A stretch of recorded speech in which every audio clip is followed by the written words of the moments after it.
Hello guys, তোমাদের সামনে একটা টপিক নিয়ে আসছি। তো এই টপিকটা হচ্ছে আমরা ইজতেমার জন্য আসছি। তো এখানে আমরা ইজতেমার পাশে দেখি অনেক সুন্দর একটা জায়গা। তো জায়গাটা এত সুন্দর, ভ্রমণের জন্য একে পারফেক্ট, একটা অনেক সুন্দর। তো আমরা আসছি 4 বন্ধু মিলে। তো আমাদের 4 বন্ধু আমাদের ক্যামেরার সামনে আসবে। তো আসেন দেখি, আসো।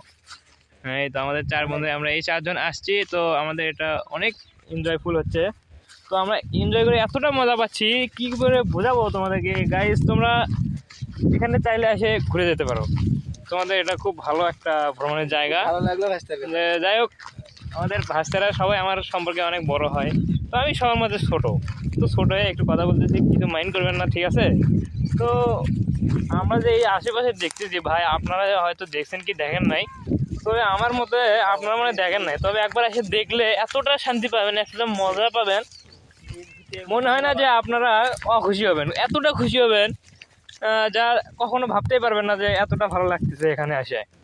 তো এতটা পরিমাণে ভালো লাগতেছে ভাই, কি করব ভাই, আমার তো মাথায় খেলতেছে না। এত সুন্দর জায়গা কেমনে আমাদের বাড়ির আশেপাশে এত সুন্দর জায়গা সুন্দর লাগছে। ভাসতেরা আমার সবাই ভাসতে হয়। তবে আমি সম্পর্কে ওদেরকে একটু কই, আমি তোর করে বাপ হয়ে না আব্বু করে কব।